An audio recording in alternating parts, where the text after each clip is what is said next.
Denis, as I said, to the American Faraday shooting was contributed to century took in the first place in 2006. He was previously the chairman of the Molecular Ethnology Program and head of the Laboratory of Nuke Site Signaling and Development at the Brabham Institute in Cambridge. Raven. Sorry. He writes lectures and broadcasts widely in this area of science religion. And his book is also on bookstall. Creation or evolution, do we have to choose? That's the guide for so I'll hand over to them. Thank you very much.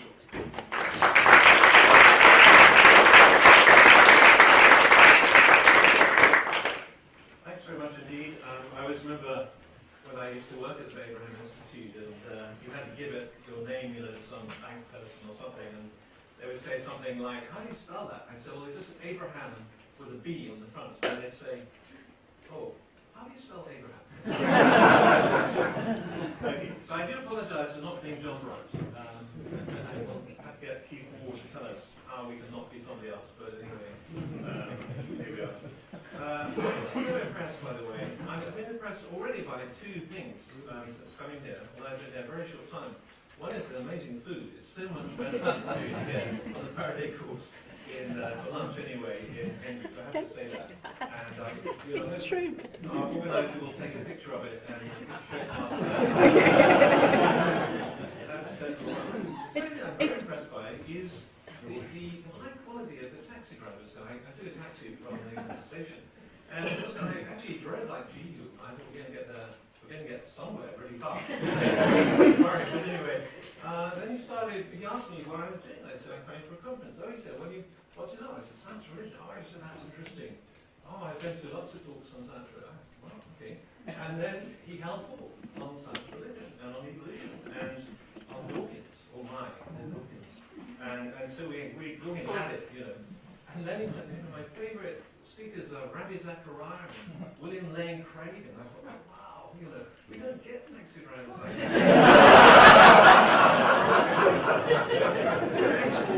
some of your food and some of your taxi drivers. Make me most grateful. Okay, so here we are. There's the title. The title's probably not exactly what you have on your program, but that's because that's what I have ready and so forth. One of the things I find interesting, actually, and I suppose the taxi driver comes into this discourse, is the way in which this topic is quite universal. And we do a number of Faraday courses, as you may have heard, in different parts of the world. It doesn't matter what part of the world you go to, this topic always comes up, even if you avoid it.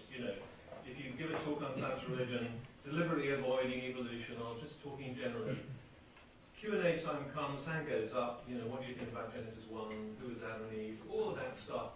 And I don't know if it's export from the Western world, around the world, but it's certainly there in India and in Brazil and Australia and China and all over the place.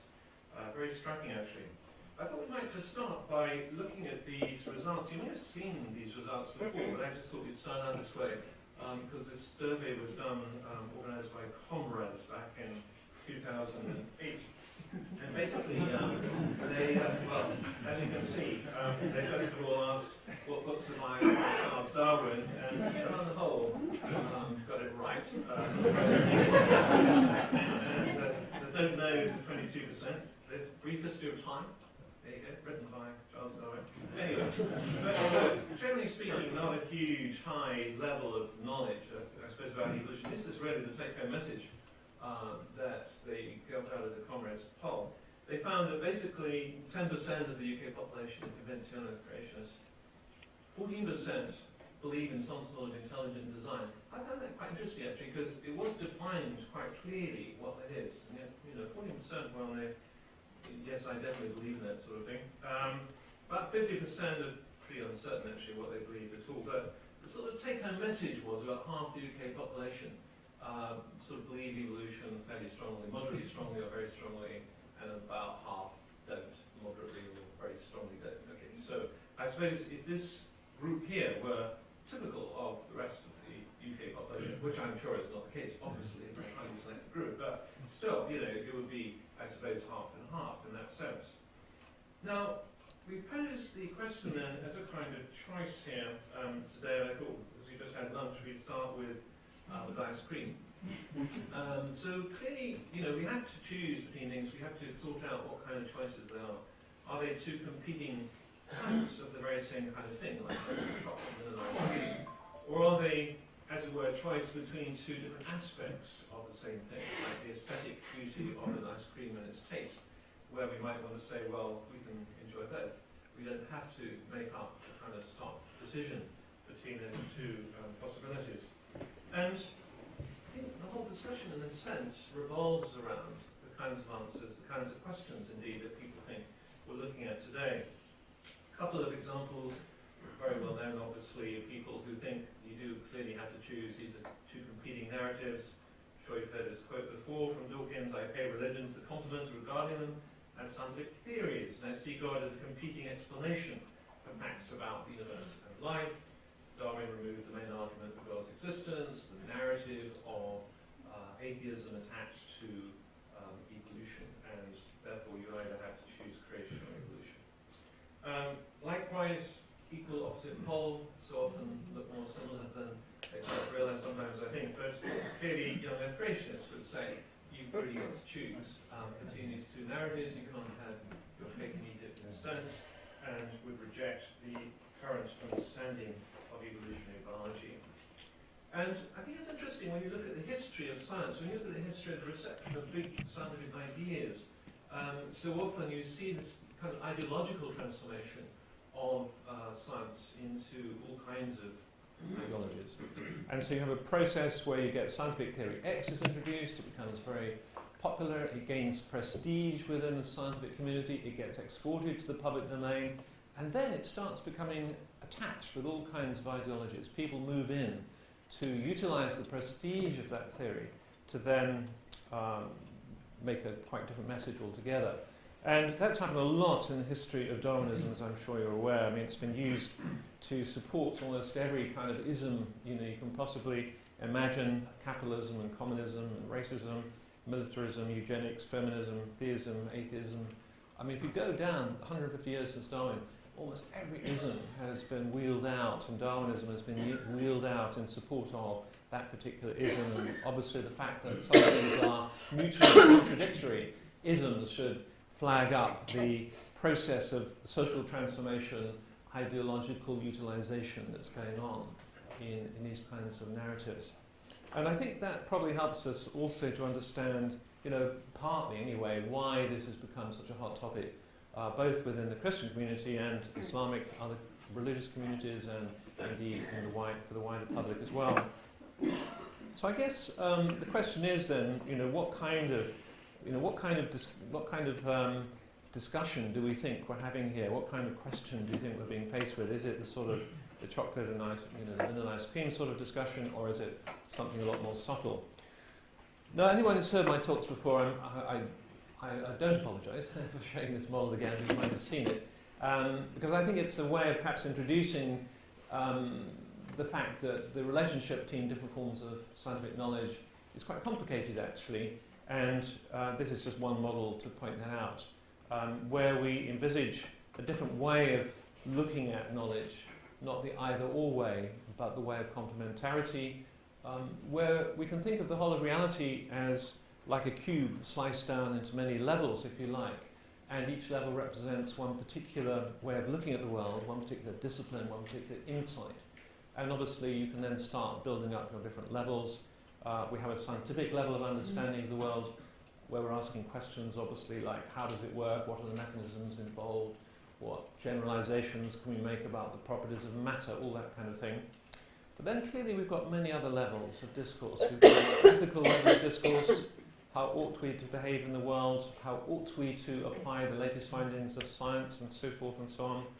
We've got the whole aesthetic level of understanding. What do we count as beauty in the world, in art, literature, the humanities, and so forth.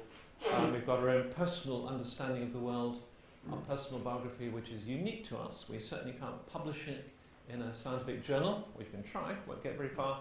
But obviously that account of the world, the personal knowledge, which is most important to all of us, ultimately. And obviously we can go on adding more and more levels. And then we have these religious, sort of like philosophical levels. Why is the universe anyway? Sort of stuff you were, I know, already talking about this morning and so forth.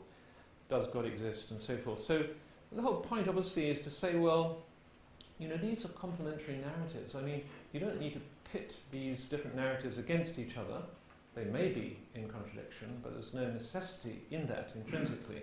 And in a way, it's the pattern, the structure of our modern universities, where we divide all these buildings. We have different buildings and faculties, different disciplines, and each one has its own particular way of justifying its beliefs, which vary right across this campus. They're quite varied, actually, and the way they look at the world.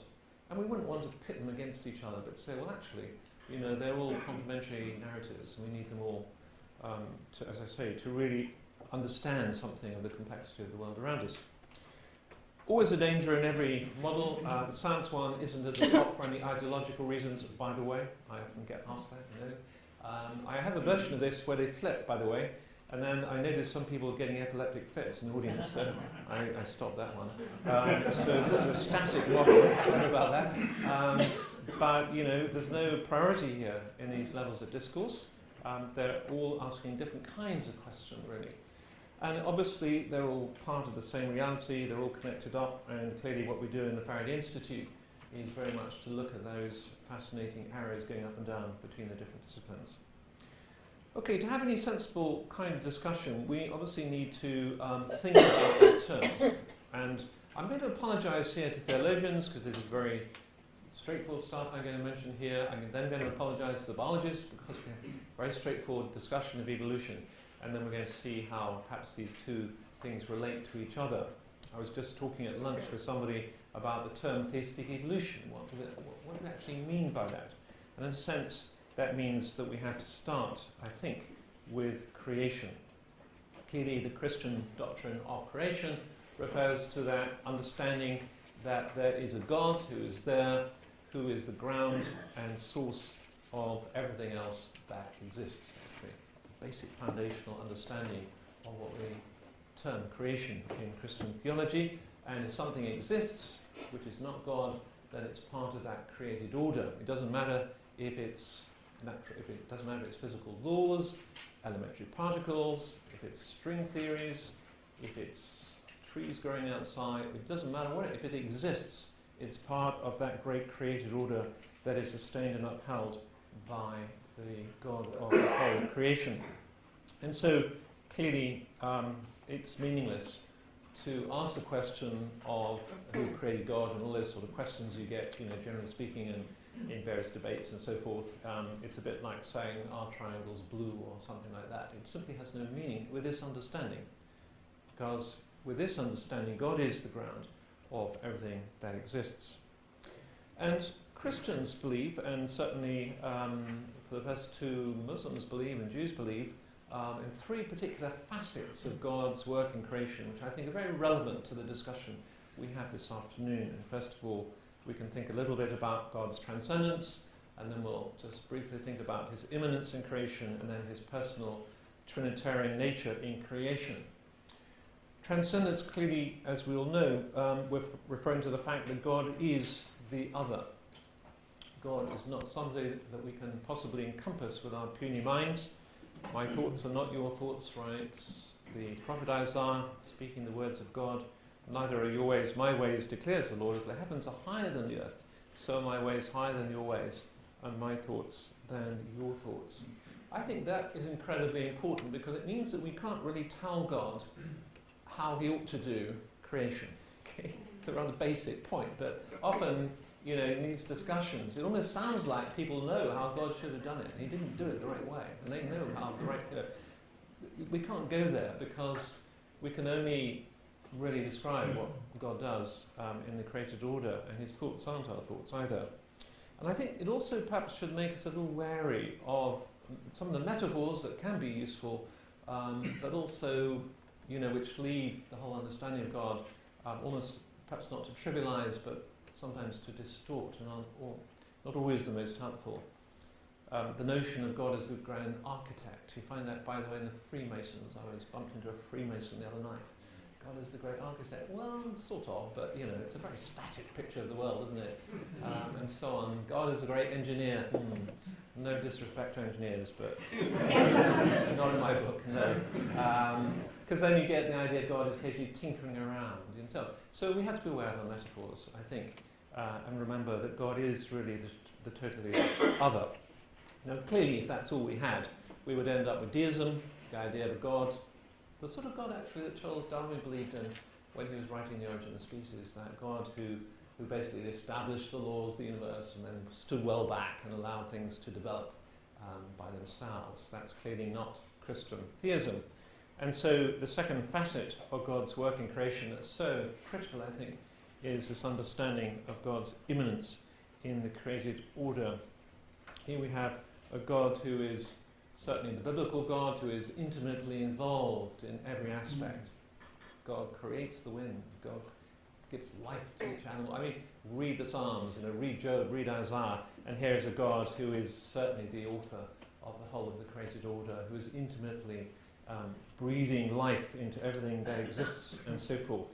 The properties of matter only continue to be what they are because God wills that they should be so. I mean, otherwise, why would they be so? We don't have an explanation why things are the way they are. We can obviously write all kinds of lovely equations for them and do all the kind of stuff we were thinking about this morning, but ultimately, God is that source of order and consistent and reproducibility in the created order because he's immanent in what's going on. And obviously that's what makes science possible.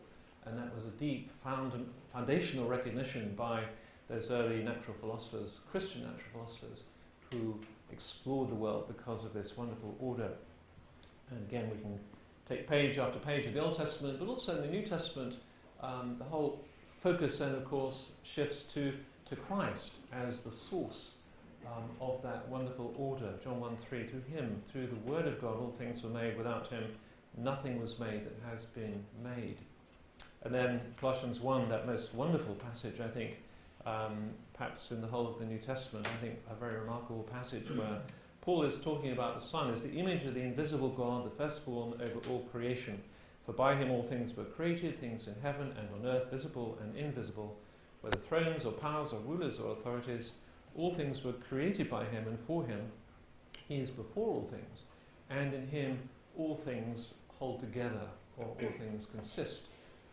Very remarkable. So we are living in a Christological universe, in other words, according to Paul, a Christological framework in which everything holds together, everything consists through Christ, the Word of God, who, John tells us, all things were created by and through him. Very consistent message. Hebrews 1:2 also. So John 1, Colossians 1, Hebrews 1. Very easy to remember the immanence of God if you want to remember in the New Testament. John 1, Hebrews 1, Colossians 1. Okay. So, but a very powerful message, and one that you find very much in the writings of John Calvin, by the way, in his Institutes. The Holy Spirit infusing the created order with that power and consistency of God's will. Something very deep there in traditional Christian theology. Now, clearly creation has many different nuances as the word is used in the Bible. Most of the time it's referring to process. If you actually add up the number of uses of the word, most of the time it's a long process of some kind, the creation of the people of Israel, that sort of usage of the word. Creative endeavours can take a long time, of course. Michelangelo took only 4 years to paint this wonderful ceiling of the Sistine Chapel. But in a sense, the creativity would have been the same. It would have been 40 years, 400 years, or 4 million years in one sense. So that creativity is not time-bound. That's very important, I think. The third facet, then, of God as creator is his Trinitarian nature. I've got here an arrow of time. You may know that the first evidence, really, for cellular life on this planet was about 3.5 billion years ago. The first evidence for life is a bit longer than that, about 3.8 billion years ago. And for about 2.5 billion years, life on this planet was pretty boring, actually. Not boring for biochemists and geneticists, they'd be very excited, actually, but boring probably for naturalists who like bird watching, that kind of thing. So, because things really got more than about 1 millimetre across, okay? That was about the size you get to after 2.5 billion years, lots of effort, 1 millimetre, that's what we're up to, okay? And really, it's only since the Cambrian explosion 500 million years ago that you get this wonderful diversity of life forms that we look at today and have wonderful books about and so forth. And then you get, on a 24-hour clock, just this 2 or 3 seconds before midnight, humanity appearing with our 10 to the 11 cells in our brains, with our 10 to the 14 synapses, the most complex known organ in the universe. It's very amazing, remarkable history. Now, what's so fascinating about this is the emergence of mind and personhood. If we stand back and just look at it as a whole process, the emergence of personhood, I think, very consistent with the Trinitarian understanding of Christian theology. God the Father, God the Son, God the Holy Spirit have always been there. They've always been there. You have to use the language of time, of course, outside time, but always they were there. And so, in a sense, that downloading of God's mind, as it were, into the properties of the universe, the anthropic fruitfulness of the universe, has been one which has been an outpouring of the Trinitarian character of God. I think that's terribly important. So personhood is what you expect to find, if you like, in this sort of universe, a God-created universe. That's what you would expect in a universe created by a personal God.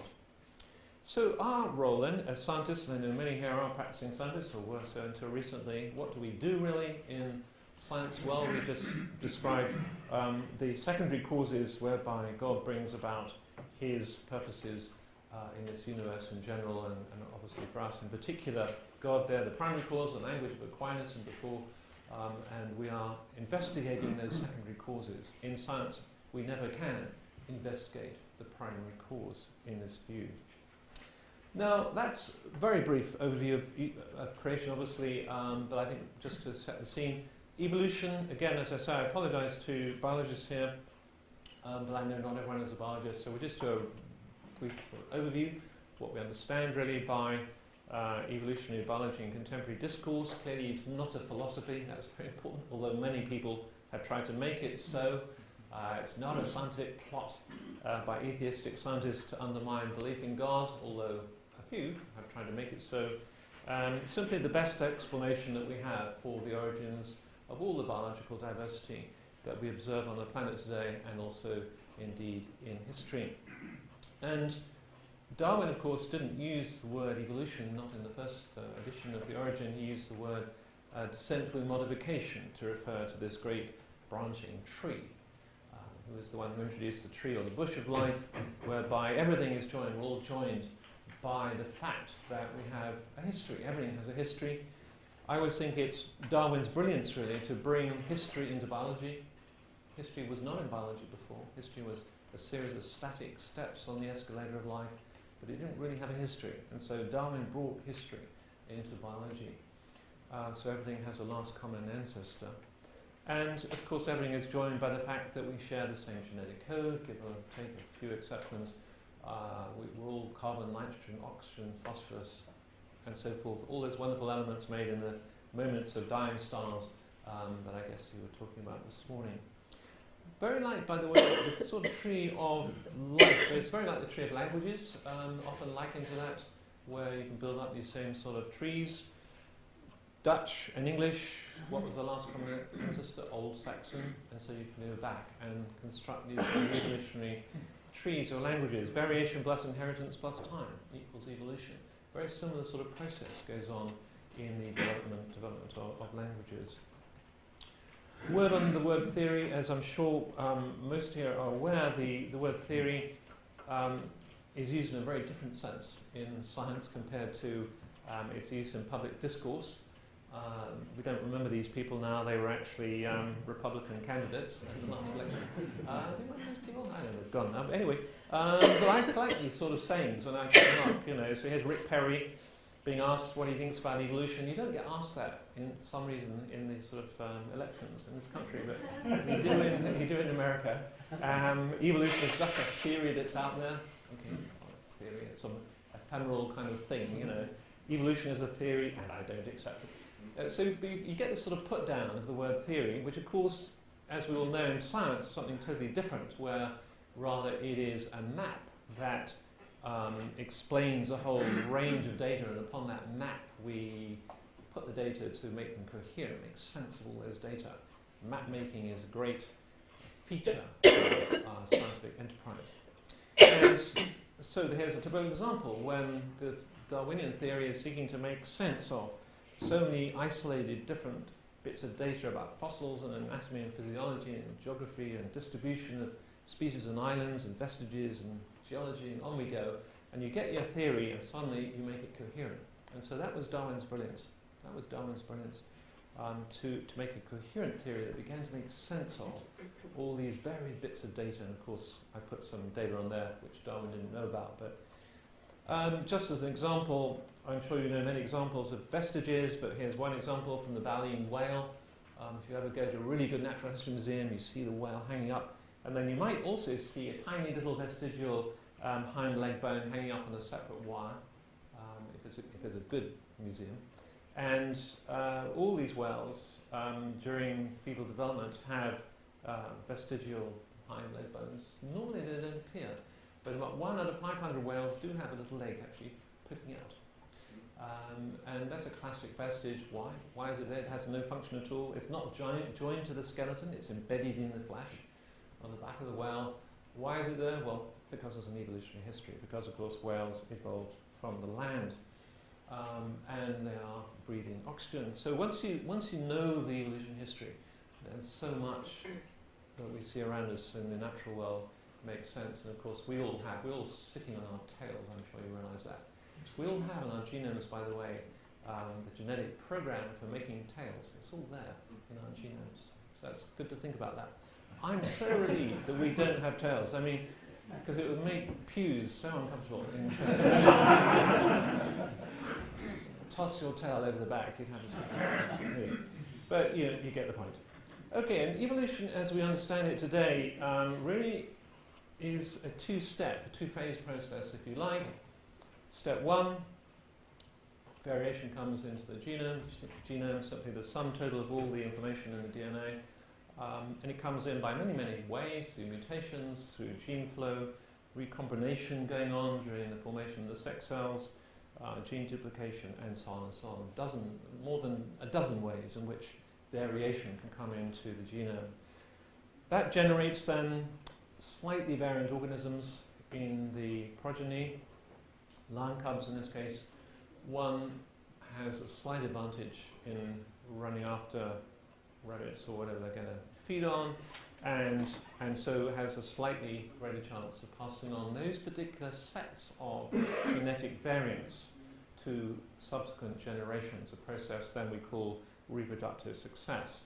So step 2 in this process then is the bit that Darwin discovered. He didn't know about step 1 really, but step 2, natural selection, whereby, as it were, those variant genomes are tested out in the workshop of life to see which functions best in that organism within a particular ecological niche, and that's really important.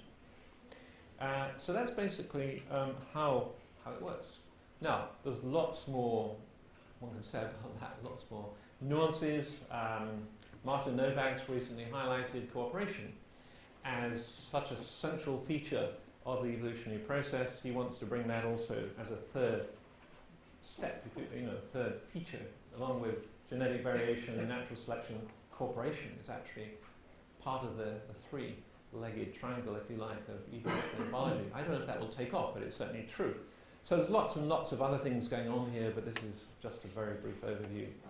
And so, if you have any offspring doing GCSEs in biology, teach them this. Genes mutate, individuals are selected, and populations evolve. GIP. That's easy one to remember. GIP. And the last bit there is really important. Populations evolve. I sometimes get asked, well, how is it, a new species pops out of these people? Who do they breed with, this sort of new species? Somehow imagining that speciation happens, by progeny popping out of, out of a couple of hominids or something. It's populations that evolve. Populations evolve. That's really key. And so evolution is about population genetics. And it's pretty slow on the whole. You have to stand back and kind of look at it rather gradually. So you can download these morphing programs off the web. And if you don't like your face, you can change it into something different. But normally, I mean, you look around this room, we're all slightly different, aren't we? And, you know, well, that's evolution in process. We're all just slightly variant. In fact, we varied between about 1 out of every 1,000 of our genetic letters on a nucleotide basis, plus some other bits and pieces as well. So we're all variant. We all express this change, this variation that's going on. And very small differences in genomes can actually make very large morphological differences.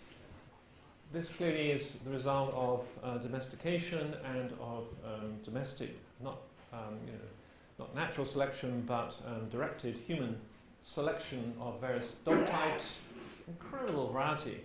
2-pound Chihuahua, 150-pound, Alsatian or English Mastiff or whatever your dog might be. It turns out actually that now we know the dog genome, there's only, 80% of all those differences in height and weight can be explained by variation in just 6 or 7 regions of the genome.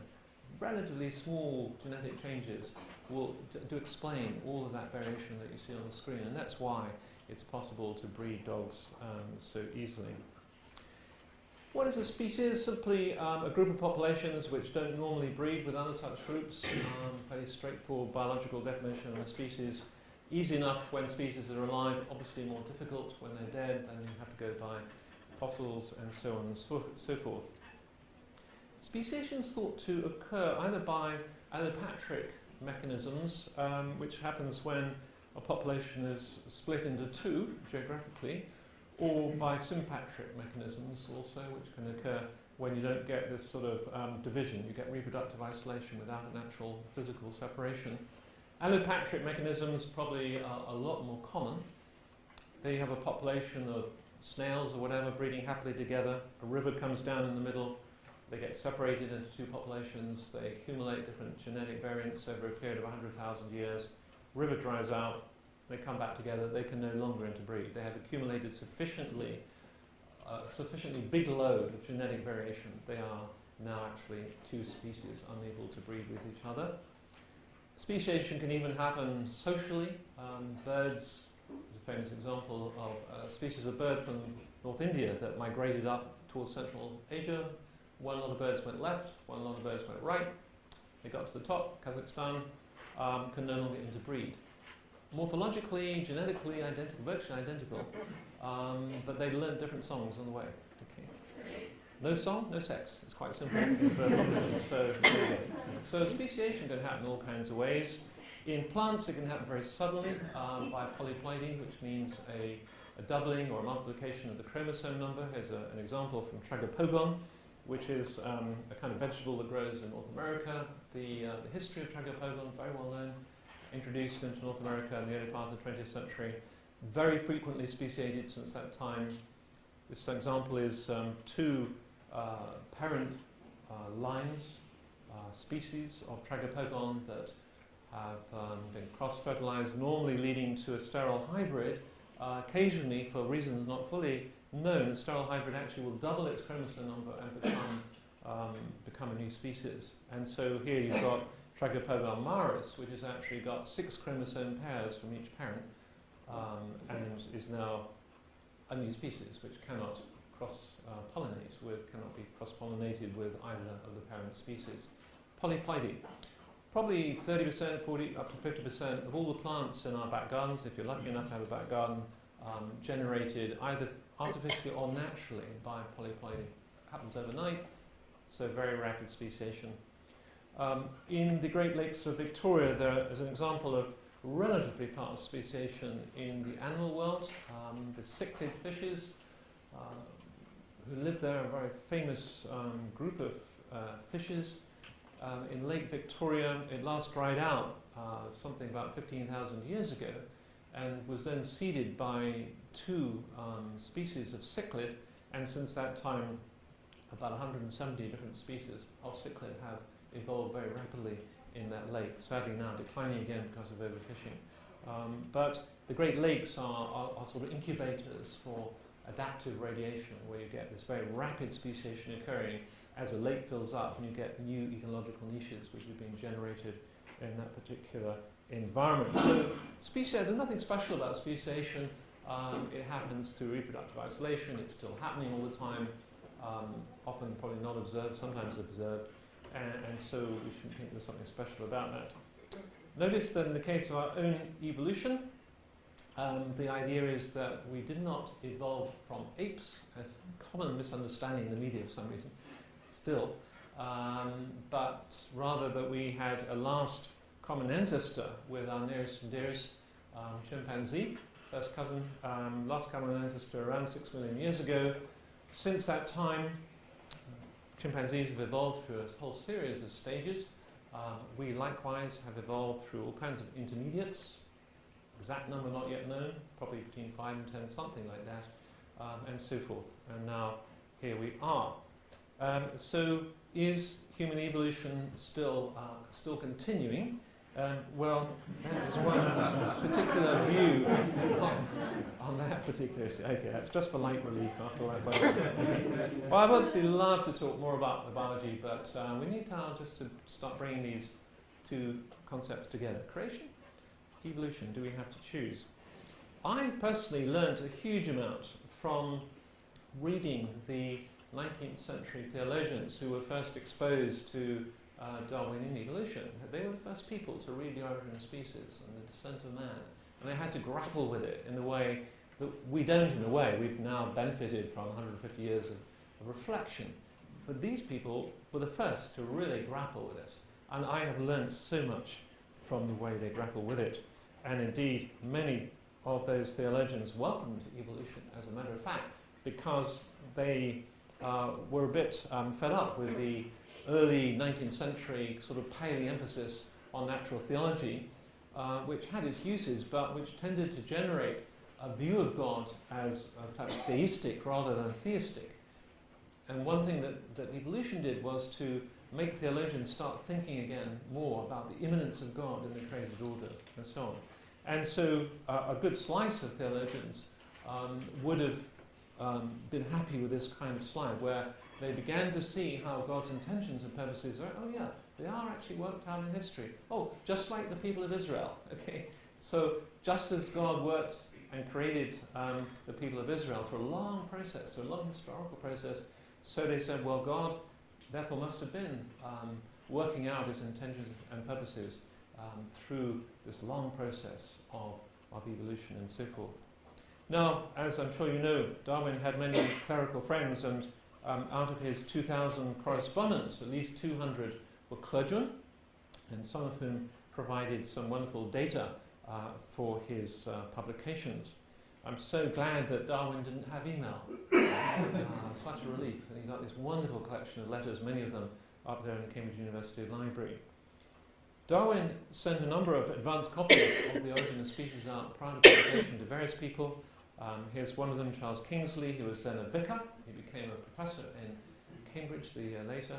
And here's Charles Kingsley writing back to Darwin just 6 days before the formal publication date of The Origin, saying that it's just as noble a concept of deity to believe that he created primal forms capable of self-development as to believe that he required a fresh act of intervention to supply the lacunas or the gaps which he himself had made.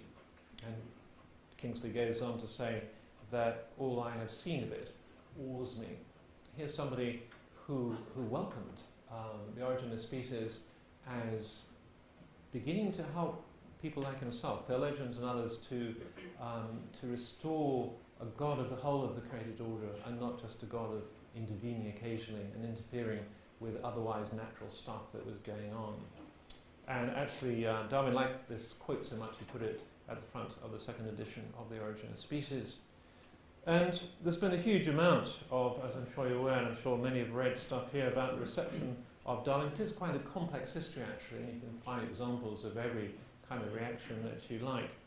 But what I find striking, actually, is how quickly Darwinian evolution was accepted by all the mainstream churches on both sides of the Atlantic and by leading theologians within 10, 20 years of the publication of The Origin of Species. I find that quite striking, actually.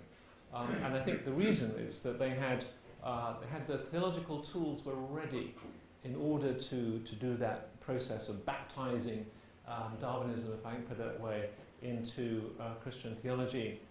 So Jim Moore writes, and he's written, by the way, the definitive book of the reception of Darwinism in Christian thinking in the Western world. He says, with but few exceptions, the leading Christian thinkers in Great Britain came to terms quite readily with Darwinism and evolution.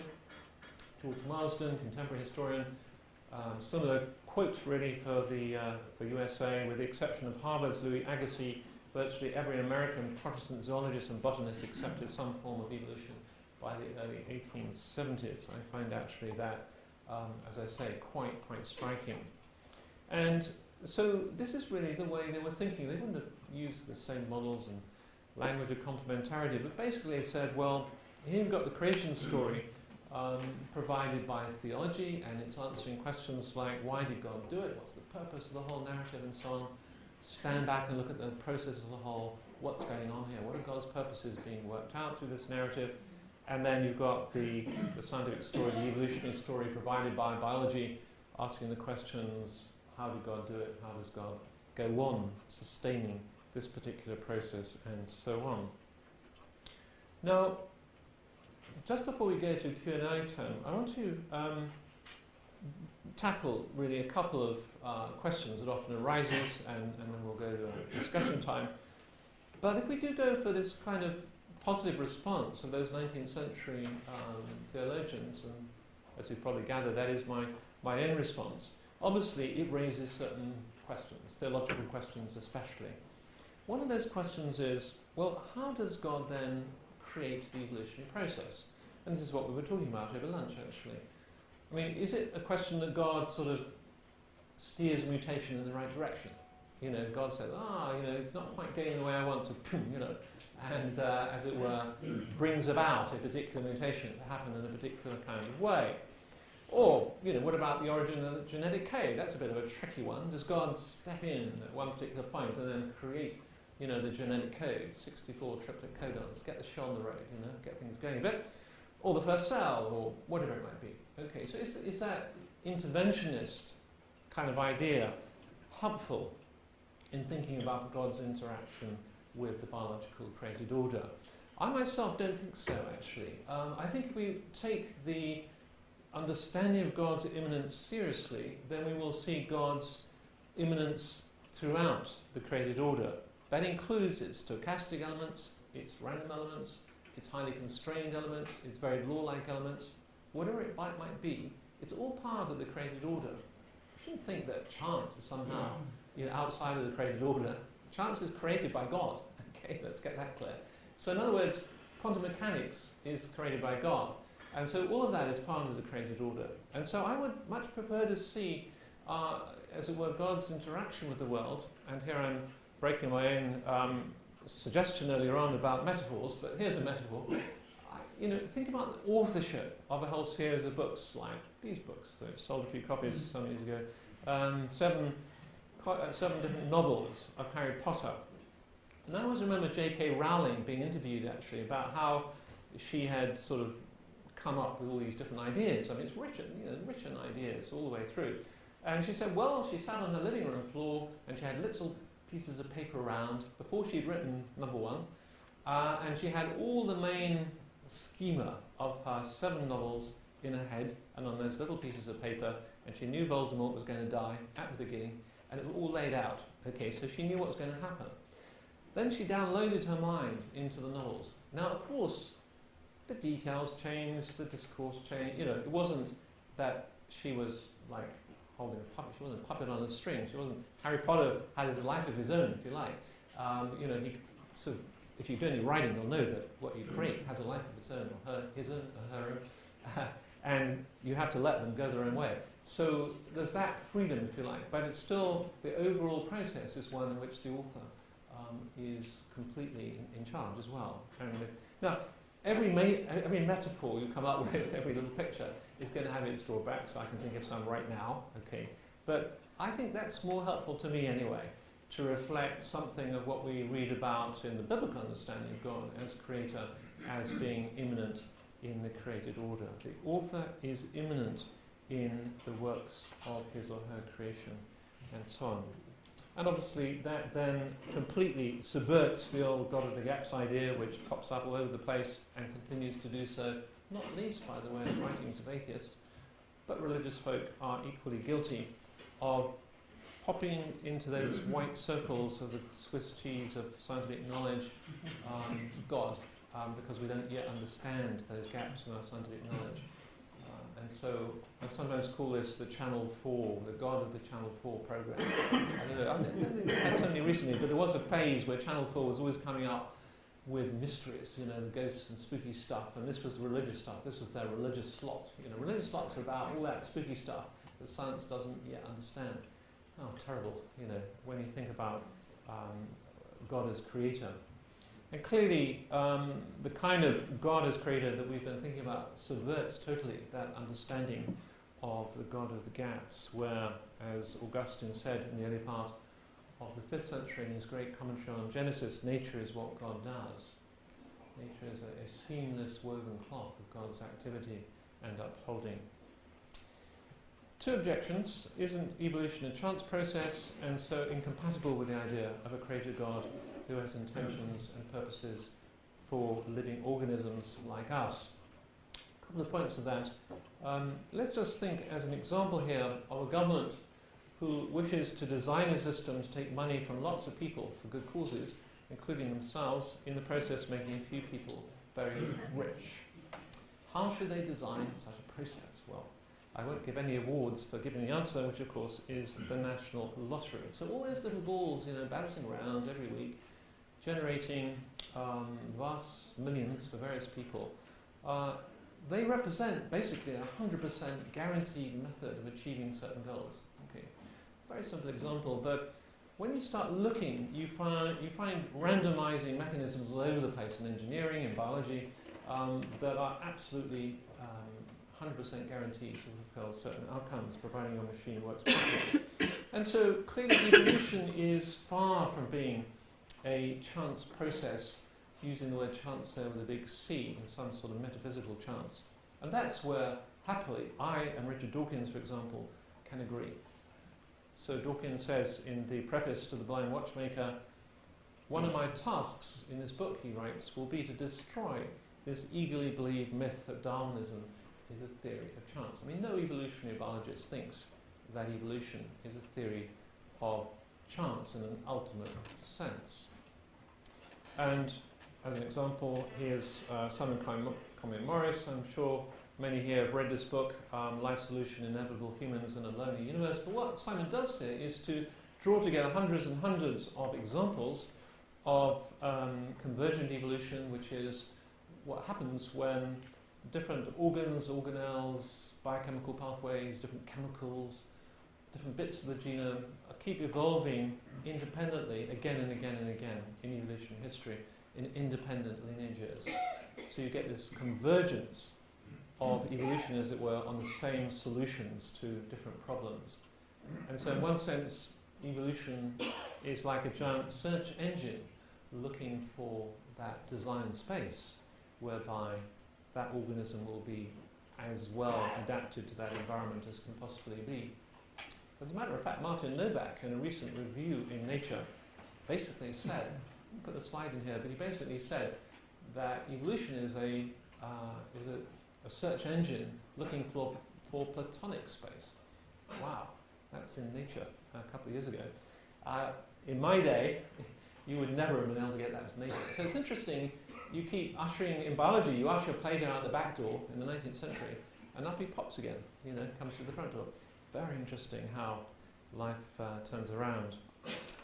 So objection number 2, I'm not going to stop on, I think, and we can come back to it. You know, it's the old chestnut about Genesis and all that kind of thing. I'm going to skip over that because I want to make sure we leave all our full time for questions and discussion. But I hope it's been clear that in this brief discussion, certainly, I don't think there's any need to choose between creation or evolution. Personally, by the way, I've always been brought up with both. Ever since I did A-level biology, I guess I took on board evolution. Been a Christian since I was 13. It never even occurred to me that there was any kind of conflict between the two. I never heard of, certainly as a student, I never heard of creationism or anything like that. It didn't exist in those days, in the 1960s. I go back that a long way. I met my first creationists when I was overseas in my late 20s, and it was a profound shock to me. And it was equally a shock to him to meet a Christian Darwinian. Okay, this is what happens when you mix with people from different cultures and backgrounds and churches. You all get shocked about each other's positions, you see. So, and that's all great fun. Anyway, there's no need to make a choice between appreciating the beauty of an ice cream and enjoying its taste, so I will close there. Thank you.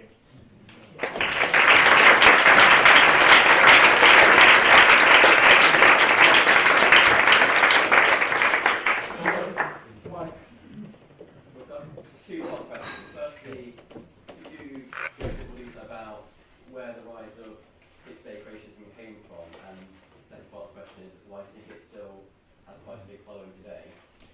Yes, that's a very good question, actually. And okay, so the first part first. There's a 600-page book on that question.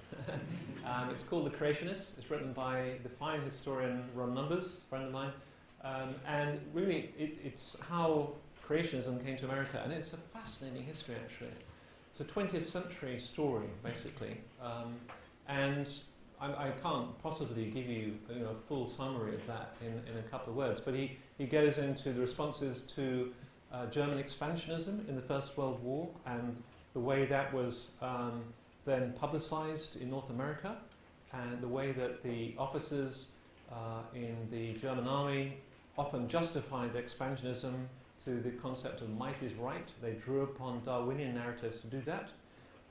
And that stimulated a number of quite left-wing, if you'd like, left-wing in American terms, Democrats, to fight against Darwinism because they were afraid that it would subvert liberal policies, like, for example, the free vote for women and that sort of thing, suffragettes, all kinds of liberal liberal policies that were being pushed at the time, and they were worried actually that Darwinian evolution might, if it was widespread, would really subvert those political campaigns. So that was that's one strand amongst many. So it's interesting that unlike today, where people generally see creationism as a rather Republican Party sort of right-wing thing in America, it started out from the other side actually, a much more left-wing protest for those reasons, worries about political issues, including racism, by the way. So then you have the Scopes trial and so on. So it's a fascinating history, but young Earth creationism doesn't really get going until the early 1960s. It's a very recent movement in its present form, with the publication of The Genesis Flood by Whitcomb and Morris in 1961. That, as Ron Numbers points out, has to do with Sputnik, curiously. And it's a fascinating history. You must read the book, actually, because it's a great story. But because of Sputnik, the Americans got very worried they were behind in the space race. And so they suddenly realized that their science education had lapsed. They weren't really doing a good job in science education. And so there was a revival of the teaching of science in American schools. And they began to insist on certain things being taught. And one of them was Darwinian evolution. And that actually created a backlash against certain more conservative Christians in the States. And as you know, school boards have a very powerful role to play in American education. Unlike a national curriculum, there is no national curriculum per se in the USA. So school boards then really went to town, and anyway, part of that reaction was part of the popularization of the Whitcomb and Morris book, The Genesis Flood. And that sold hundreds of thousands of copies. I mean, it was an amazing phenomenon, actually. People were very, very surprised. So it's a long history and very interesting history. Why is it carried on? Why has it maintained its popularity? I think number one reason, and in the States in particular, 45% of the population disbelieve the theory of evolution. It's nearly always in the name of Christian theology, sometimes Islamic theology, but mostly Christian theology. It is the worry that if you accept this narrative, that somehow that means you don't believe in the early chapters of Genesis, and therefore the whole Christian story collapses. It's a worry about the subversion of the whole Christian story. In fact, I think that's the main resistance. And if you go on Google Gallup or Pew Forum, these polls, they've been polling people about this for 30 years in the USA. And they ask the question, do you believe that man, it's always man by the way, anyway, do you believe that man was made pretty much in his present form sometime during the last 10,000 years? 40, and you look at the percent, that's been asked now for 30 years in the USA. And the graph is flat. I mean, it's bumpy, a little bit bumpy. 41%, 44%, 42%. Kingdoms come and go, presidents come and go, wars happen and stop. That's the most stable social belief I've ever seen, I think. It's totally flat. And I think that very strong resistance to evolution does come out of, if you like, basically hermeneutics and how you understand the Bible and the reading of the text and what you think evolution is about as well. Now, certainly it has not helped to have the new atheists on board in terms of investing evolution with a narrative of atheism and secularization and so on. That has not helped a bit. And just one last point on that, sorry to go on a bit on that, but we have, the Faraday, we have a current research project to investigate 5 different religious communities in the UK as to whether or not their views on evolution have changed as a result of the new atheism in general and Dawkins in particular. And I think the results could be quite interesting, actually. Sorry to go on a bit, but it's a big question. I remember, I think it's David Attenborough writing something about if he were to believe that God had steered the evolution of an African child on the edge of a river, he would also have to believe that God steered the evolution of the parasite that will rob him of his sight. How do you respond to that? Yeah, well, of course, the theodicy question. How long have we got? Catching a train in 3 minutes. No, theodicy is obviously one of the huge questions, in taking on board the evolutionary narrative. So Christians have taken sort of 2 general views, obviously. One is they said, because theodicy is a problem, then it didn't happen. Okay, that's one view. Sorry, could you define theodicy? Sorry. So theodicy is trying to rationalize the understanding of a God of love in the light of all the suffering in the world in general and in the evolutionary process in particular. So theodicy is exactly your question. Yeah. Originally a word, I think, really invented or popularized by Leibniz in a famous book on theodicy, the philosopher Leibniz. So there you have the 2 options. So you can deny it all. It couldn't possibly be true because we can't believe in a God who would create things like this and so on. Or you can take it on the chin and say, yeah, this is the created order that God has brought into being with intentions and purposes, and this is the way it is. Okay, and then you start from that. That's where I start. Okay. I don't start, then the views start dividing again. It gets like an evolutionary tree. Okay. So then you have a group of theologians will say it's all very horrible and nasty. So we believe in a God who has allowed the freedom, the freedom of creation to do what it wants. Okay. And so it's not really God's fault because this is just the way that it works, natural stuff works, okay? My good friend Francisco Ayala takes that view, and some others I won't mention here. I always say, well, that sounds to me like a cop-out. Because if you have a car at the top of the hill, and you say, I'm now going to take my hands off the wheel, and it's going to roll down the hill, and oh, terrible, it kills a few children on the way. Isn't that sad?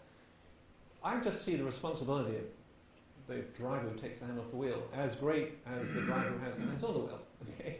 So I don't think talking about giving natural world somehow freedom, I don't think that really helps personally with the question of theodicy. And now we're out of time.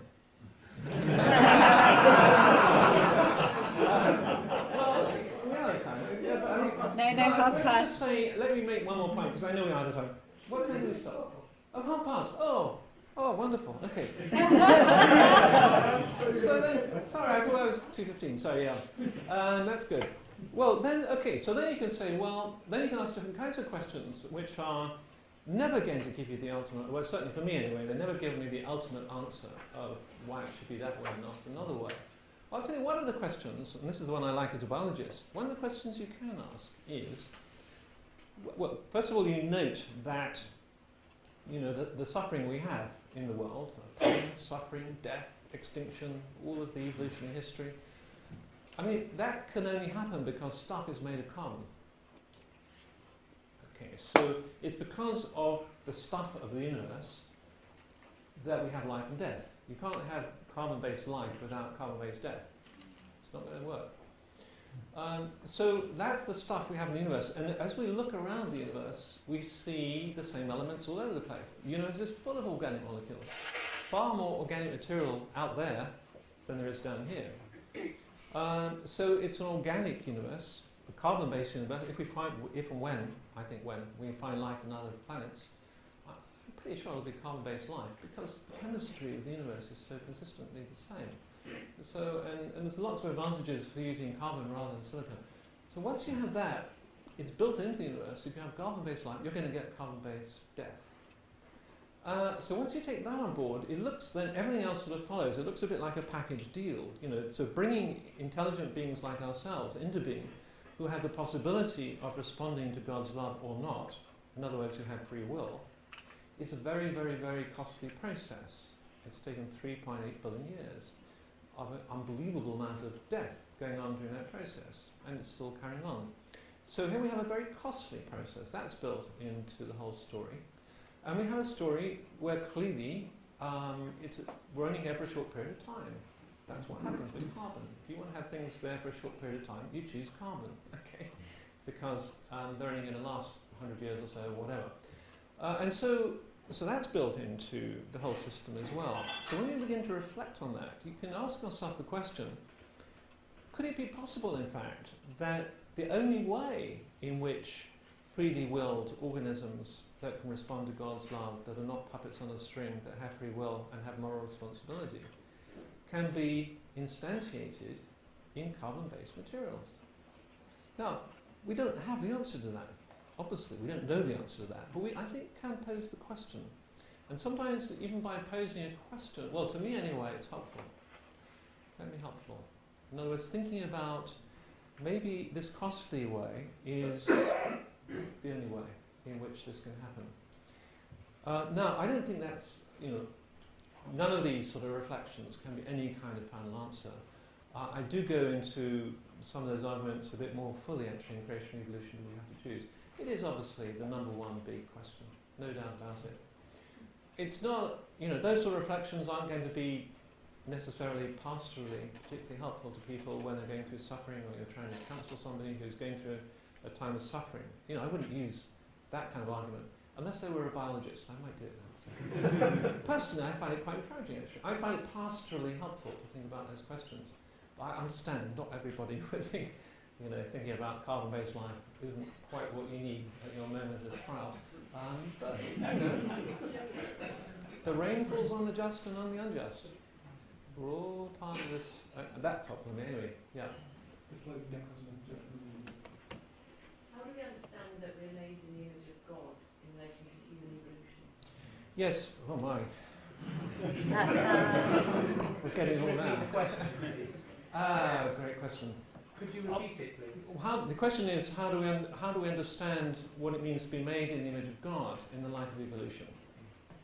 So it obviously depends. There's a huge, long reflection and theological writing on this little phrase, image of God. And so much of it very, very helpful indeed. I guess in earlier generations, the image of God tended to be thought about as almost a list of characteristics that distinguish humans from animals. Having an intellect and conscience, moral responsibility, free will, all that kind of thing. That's maybe so. Personally, I don't think that really gets to the root of what the passage is about in Genesis. The few mentions we have of humankind being made in the image of God, male and female, He created them. In the same breath, putting humankind in charge of the created order, to subdue the created order. Quite a strong Hebrew word. Can't get away from that word.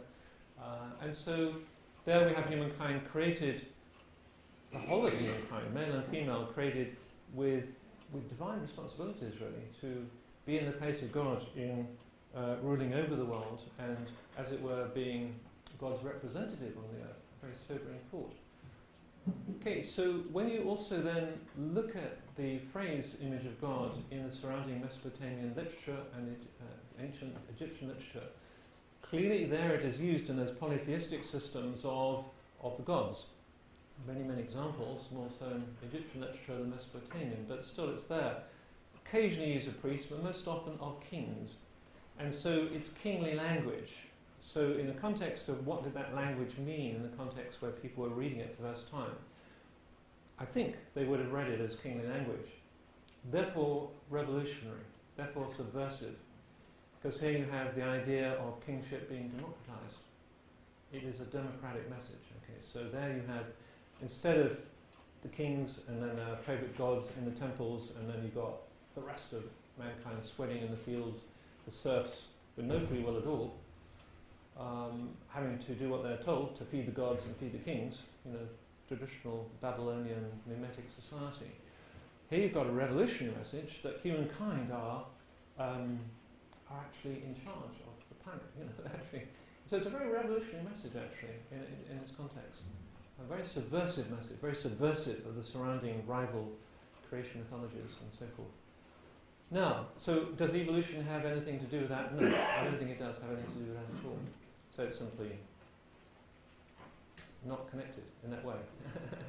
However, it's connected in the sense, again, putting it a little bit strongly, but it's connected, I would want to say, in the way that what is evolution, what is the process of evolution delivered? Well, it's delivered us with big frontal lobes in a particular social context, with language and the ability, with a theory of mind, and the ability to speak to God, and with all the capacities and possibilities of worship and of fellowship and of religion, if you like, of knowing God personally.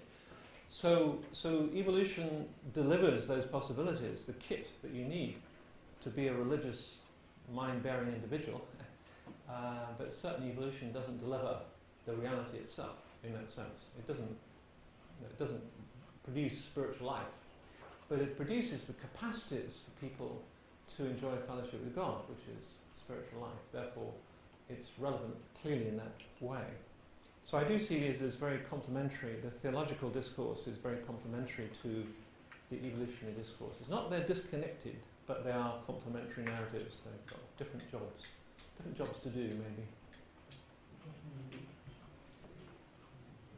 When you think the evolution is a way for God to form the world, one of the difficulties for me is that the measure of success really is not that you're more beautiful, stronger, more intelligent, but that you have a better reproductive success. That's the measure, isn't it? And it's a very value-neutral thing, and in fact quite often goes against what we consider to be Christian values. So, for example, the warlike tribe may well win over the peaceable tribe, and so on. I mean, you could multiply those examples. So I just wonder, in a way it seems to be working against God. So how is that the process that God's employed? Or is it just back to your best possible world? Well, no, it's a very good question. And I think one can only say, and one would have said this in 1800 as much as in 1900, that we simply don't learn our morality from the animal world. I mean, we don't, go to the ant, thou sluggard, consider her ways and ways. There are certain things we can learn, obviously, from the animal world. But in terms of our morality, I think we simply don't go to the animal world to give us our human morality. Some people would go as far as saying that God has, as it were, part of the aspect of that scenario you just mentioned is so that the high calling of humans to know God and to obey God might be more stark in contrast to the priorities, if you like, of the struggle for survival and the treading down of others. And to go even further than that, others would want to say, I think it'd be one of these also, that in fact the teaching of Jesus is what helps to bring serious human evolution to a halt. Because what do? We care for the weak. We allow them to reach reproductive age in a way they wouldn't have done in earlier generations. And absolutely rightly so. And so we are removing the pressure of natural selection on that whole process I just put up on the board. In a way, the teaching of Jesus is to stop that, in one sense. Now, that's again, taking perhaps a little bit too far, but I think I would want to go in that direction, but still recognise clearly that in the evolutionary process there are lots of valuable things as well, but I think we count them as valuable because we see them through theistic glasses. Cooperation, okay, it's there right back to the beginning. The earliest bacteria, fossils, stromatolites, 3.5 billion years ago, they're cooperating, they're together, they're in a community. So you see all these kinds of things going on, during the process of evolution. But I think we still, as it were, we judge them good or bad, to put it crudely, through theistic glasses, I think.